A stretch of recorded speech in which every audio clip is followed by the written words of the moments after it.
Flavour చూడబోతున్నాం అనమాట మీలో. All the very best for that. And నా ఐ రిక్వెస్ట్ శివాజీ గారిని మాట్లాడాల్సిందిగా కోరుకుంటున్నాం. ప్రొడ్యూసర్గా, యాక్టర్గా మన ముందుకు తీసుకొస్తున్నారు ఈ ఫిలింని. మీడియా మిత్రులకు, విచ్చేసిన అతిథులకు అందరికీ స్వాగతం. Thank you. అలాగే ఈ కార్యక్రమానికి ముఖ్య అతిథిగా విచ్చేసిన మా అనిల్కి thank you so much Anil. ఎందుకంటే అనిల్ అంటే జస్ట్ లైక్ అబ్బాయి అంటాను నేను. చాలా ఇష్టం. ఇది వ్యక్తిగతమైనటువంటి బాండేజెస్ అనమాట, అంతవరకే. బట్ అనిల్ చాలా, నేను ఈవీవి గారిలో చూశాను, చాలా గొప్ప క్వాలిటీస్ ఉంటాయి ఈవీవి గారిలో. అలాగే అనిల్ ఈ కాలంలో ఇంత కూల్గా ఒక సినిమాని కంప్లీట్ చేయటం అంటే అంత ఈజీ కాదు. అనిల్ని అందరూ ప్రేమిస్తారు. చాలా పాజిటివ్ వైబ్ ఉంటుంది తన చుట్టూ. ఫోన్ చేసి అబ్బాయి ఎక్కడున్నావు, నేను ఎక్కువ అంటే ఏ ఆర్టిస్ట్కైనా ఉంటుంది, అబ్బాయి ఏమైనా ఉందా అంతవరకే, కానీ ఇబ్బంది పెట్టే అంత దూరం అయితే వెళ్ళదు. దానికి మించిన ఒక ఏమో అనిల్ అంటే ఒక పిచ్చి ప్రేమ. అంతేగాని అబ్బాయి ఎట్టి పరిస్థితుల్లో మనం సినిమా, నాతో ఒక సినిమా చేయి, ఇట్లాంటి కన్నా కూడా దాన్ని మించినటువంటి ఏదో ఒక తెలియని ఒక బ్లడ్ రిలేషన్ మాదిరి అనమాట. పైగా తను ఎప్పుడూ ఇబ్బంది పడొద్దు అని ఎక్కువ కోరుకుంటాను. తన సక్సెస్ని డెఫినెట్గా మా అనిల్కి తెలుసు. తన పబ్లిసిటీ అనౌన్స్ చేసిన దగ్గర నుంచి నేను బలంగా కోరుకుంటా, ఎట్టి పరిస్థితులు ఎక్కడా కూడా ఒక నెగిటివ్ థాట్ రాకూడదు ఎవరికి కూడా అనేది. ఎందుకంటే తనంత మంచివాడు కాబట్టి, లేకపోతే రాదేమో. తనంత మంచివాడు, మంచి టెక్నీషియన్, మంచి టాలెంటెడ్. బాస్కి ఆల్ టైమ్ రికార్డ్ ఇచ్చాడంటే సామాన్యమైన విషయం కాదు. అలాగే ఇంకా చాలా హిట్లు ఇస్తాండి ఈవీవి గారు. మీరు కృష్ణారెడ్డి గారు ఎలాగైతే వాళ్ళు ఫీల్డ్లో ఉన్నంతవరకు ఎలా హిట్లు కొట్టారు, ఖచ్చితంగా నాన్ స్టాప్ హిట్లు ఖచ్చితంగా కొడతాడు, మనం చూస్తాం భవిష్యత్తులో. నేను అనుకుంటున్నాను, ఎందుకంటే అట్లా లోపలికి వస్తున్నప్పుడు అక్కడ ఫోటో ఉంటుంది అనిల్ది, కింద చాలా ఫోటోలు ఉన్నాయి, కానీ ఆ ఫోటోలు చూసినప్పుడు అనిపించింది అబ్బాయి ఎప్పుడో హీరో అవుతాడు అనుకున్నా. ఆహా ఇక్కడ ఎవరు ఏం మాట్లాడుకున్నా, ఎవరు ఏం కావాలనేది కళామ తల్లి నిర్ణయిస్తుంది. జస్ట్ ఒక ఫీలింగ్ వచ్చింది నాకు అట్లా లోపలికి వచ్చినప్పుడు. అదే చెప్పా ఇక్కడ కూర్చున్నప్పుడు, ఎందుకో అనిపించింది అని చెప్పాను. ఖచ్చితంగా అవ్వాలండి. వాళ్ళ తమిళ్లో అందరూ డైరెక్టర్లు చాలామంది హీరోలుగా చేస్తున్నారు, ఎందుకు అవ్వకూడదు? అయితే తప్పేంటి? ఆర్టిస్టులు డైరెక్టర్లు అవ్వచ్చు. రామారావు గారు hero, director, producer, makeup man, ఎన్ని చేశాడు రామారావు గారు. ఇచ్చేయి సినిమా రీమేక్ కూడా చెప్పాను ఇందాకనే. ఇచ్చేసాయి. అలీ గారు ప్రొడ్యూసర్గా. అమ్మ హీరో ఎవరో చెప్పను, ఎందుకంటే మళ్ళీ ఇప్పుడు జిద్ద మొదలు పెడతారు, లేనిపోయింది ఎందుకు మనకి వల్ల. సో థ్యాంక్ యూ అండి. నా సినిమా గురించి మాట్లాడేదాన్ని నేనైతే మాత్రం ఒకటి గ్యారంటీగా చెప్పగలను. నేను నిర్మాతగా నాకు బాపినీడి గారు ఒక బాధ్యత అప్పచెప్పారు. కథ విని సాయి గారు వాళ్ళ టీం ఒక బాధ్యత అప్పచెప్పారు. ఇది నా సొంత డబ్బులు పెట్టి తీసినటువంటి తాజ్మహల్ కన్నా కూడా నాకు చాలా ఇంపార్టెంట్ ఈ సినిమా. నేను ఖర్చు దగ్గరైనా, మేకింగ్ దగ్గరైనా, ఎక్కడైనా సరే వాళ్ళు నాకు బాధ్యత అప్పచెప్పిన దాన్ని నేను ఒక టీచర్లాగా బిహేవ్ చేశా. ఖచ్చితంగా అందులో డౌట్ ఏం లేదు. ఏ విషయంలోనైనా, ఏ సీన్ అయినా ఒకవేళ బాగాలేదు తీసిందంటే మళ్ళీ తీయాల్సిందే. అలా కూడా తీసాం.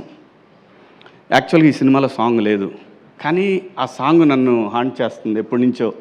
ఆ పాయ అనే సాంగ్ ఎట్లా ఎవరికి కూడా ఈ సినిమాలో సాంగ్ అనే ఫీలింగ్ లేదు. నేను అన్నాను సిచ్యువేషన్ ఇది బాగానే ఉంటుందేమో చూడండి అన్న.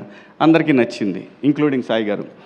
ఈ సినిమాలో ఏ పని చేసినా, డైరెక్టర్లు అయినా సరే, ఆర్టిస్టులైనా సరే, టెక్నీషియన్లు అయినా సరే, ఏదైనా సరే, everything I have to report.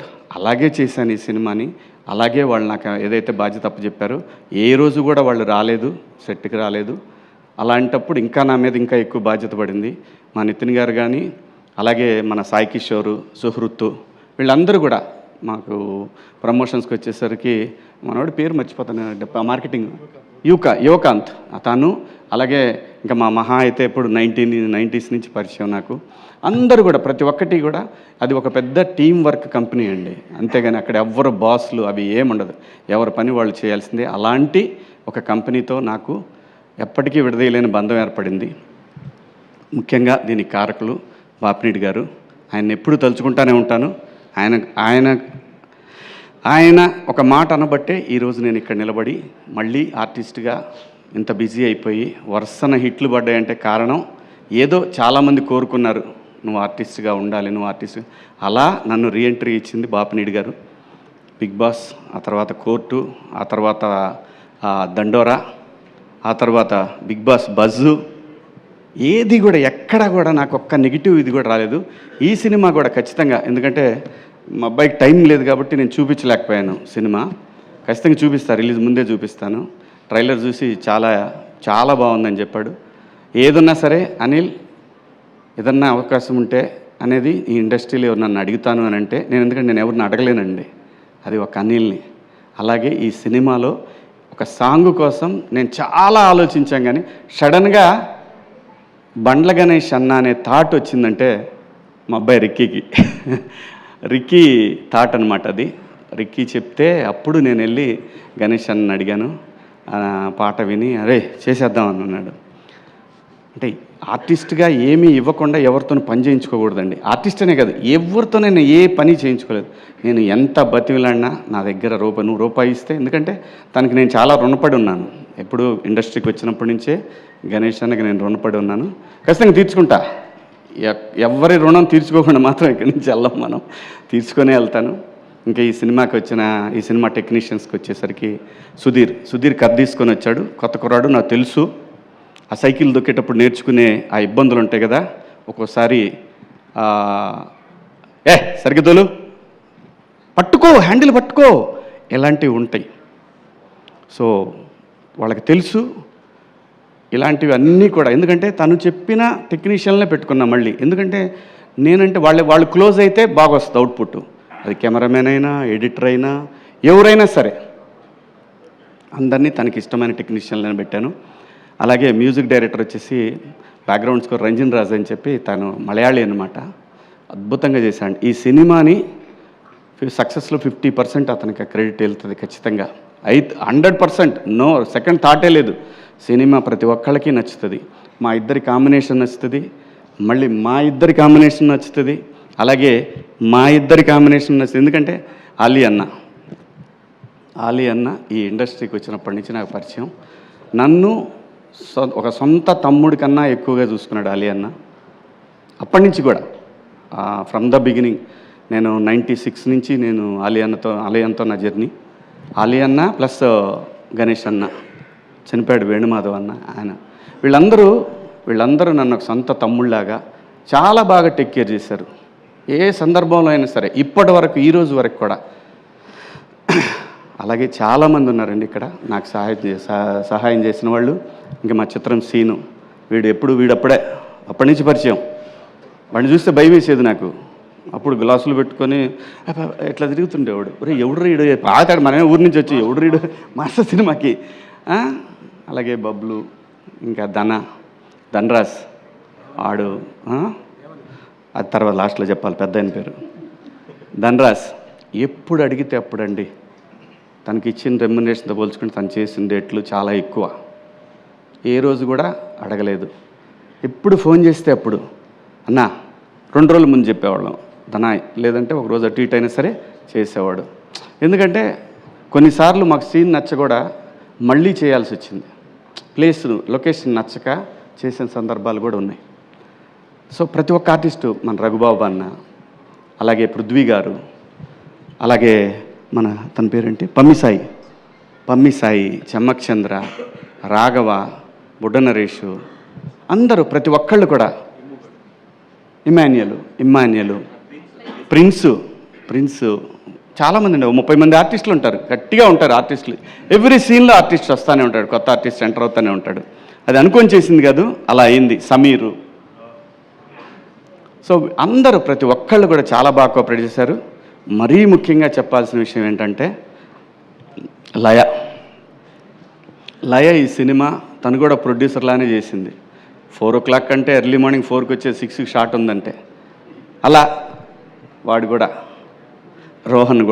Rohan అయితే ఎన్నిసార్లు వచ్చాడో వాడు లొకేషన్కి వచ్చి మళ్ళీ చేయకుండా వెళ్ళిపోయినా ఎప్పుడు ఇంతవరకు అందరూ కూడా, ఎందుకంటే నా మీద అభిమానం, at the same time ETV product అందరి మీద ఉన్న అభిమానం, స్క్రిప్ట్ అందరికీ బాగా నచ్చింది, అందరూ బాగా సపోర్ట్ చేశారు. ఇంకా టెక్నీషియన్స్ విషయానికి వస్తే రిత్విక్, మిత్తిలు, మా ఎడిటర్ గారు మనోజ్ గారు, అందరూ ప్రతి ఒక్కళ్ళు, శివ, విక్రమ్, రామ్, మనోడు సందీపు ఇది డైరెక్షన్ డిపార్ట్మెంటు, అలాగే ప్రసాద్, ధీరజు, వీళ్ళు ఈపీలు అనమాట ఈ సినిమాకి. ఆ తర్వాత మా అందరినీ నడిపించిన ఒక పెద్ద విగ్రహం ఉంది, అదే మా బాలాజీ సీనన్న. Thank you. నువ్వు లేకపోతే ఈ సినిమా అయ్యేది కాదు. థ్యాంక్ యూ సో మచ్ సీనన్న. అలాగే ఈ సినిమాకి ట్రావెల్స్ కానీ ప్రతి ఒక్కళ్ళు కూడా, మాకు ఈటీవీ ట్రావెల్స్లో వచ్చింది, అలాగే బయట మన ఇండస్ట్రీ ట్రావెల్స్, మా రాయుడు కానీ అందరూ ప్రతి ఒక్కళ్ళు చాలా బాగా సపోర్ట్ చేశారండి. మీ అందరికీ పేరున థ్యాంక్ యూ. ఇంకెవరినన్నా మర్చిపోయి ఉంటే, ఇంకెవరన్నా మర్చిపోలేదుగా, మనం ఒకే ఒక్క వ్యక్తిని మర్చిపోయానండి. అప్పటి నుంచి ఇప్పటి వరకు, నేను ఇండస్ట్రీకి వచ్చిన దగ్గర నుంచి ఈ రోజు వరకు నాకు ఇండస్ట్రీలో అతి ముఖ్యమైన ఫ్రెండ్స్లో ఒక ఫ్రెండ్ మా కమల్, మిత్రుడు కమల్. చాలా నాకు ఇండస్ట్రీలో ఫస్ట్ ఒక హీరో పరిచయం ఏంటంటే ఇతనే. నాకు సీతారామయ్య గారి మనవరాల్సు అనే సినిమాకి ఇతను హీరో అయితే, మేము సీతారాముల కళ్యాణం చూతమరారండే సినిమాకి మేము ఇద్దరం పరిచయం అనమాట. అప్పటి నుంచి ఈ రోజు వరకు నాతో ప్రతిరోజు ఫోన్ మాట్లాడుకొని ఉండడు. చాలా మంచోడు, మంచి ఆర్టిస్టు. మన దండోరాలో ఇతనికి చాలా మంచి పేరు వచ్చింది, Rangamama. Thank you Kamal, thank you so much.